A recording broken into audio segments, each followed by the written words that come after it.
दो बिल्लियां आपस में बहुत अच्छी दोस्त थी।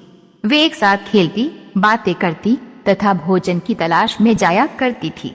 एक दिन भोजन की तलाश में काफी देर तक भटकने के बाद सिर्फ उन्हें एक रोटी ही दिखाई दी, जिस पर एक बिल्ली ने झपटा मारा और खाने के लिए मुंह में डालने ही जा रही थी।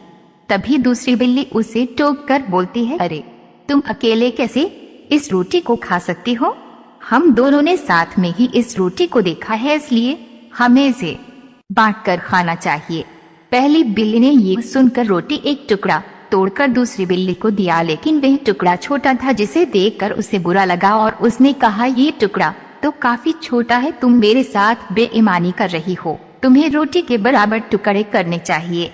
इस बात पर दोनों में बहस हो गई और झगड़ा होने लगा। उसी समय वहाँ से मोनू बंदर गुजर रहा था। मोनू बंदर ने दोनों के लड़ने का कारण पूछा तो उन्होंने सब कुछ बता दिया। मोनू बंदर बोला, इस बात पर लड़ने की जरूरत नहीं है, तुम कहो तो मेरे पास एक तराजू है जिससे मैं इस रोटी को 2 बराबर हिस्सों में बांट दूं। बिल्लियां मान गई। बंदर ने तराजू निकाला और एक टुकड़ा दोनों ओर रख दिया। भूखी बिल्लियां बड़ी आस से देख रही थी। बंदर ने जानबूझकर एक तरफ बड़ा टुकड़ा रखा और दूसरी तरफ छोटा।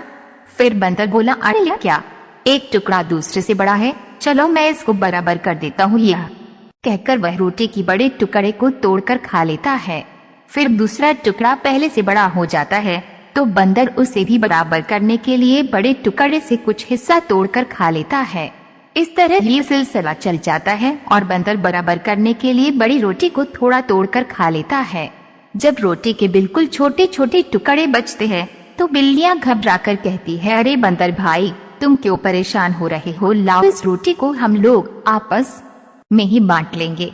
बंदर बोला, ठीक है, लेकिन अब तक जो मेहनत मैंने की है उसका मेहनताना तो लगेगा ही ना। इतना कहकर वह बचे हुए रोटी के टुकड़ों को भी खा जाता है। बिल्लियां देखती रह जाती है। अब उन्हें एहसास होता है कि हम दो के बीच की फूट का लाभ तीसरा व्यक्ति उठा ले गया। उन्होंने निर्णय किया कि अब से वह झगड़ा नहीं करेंगी और साथ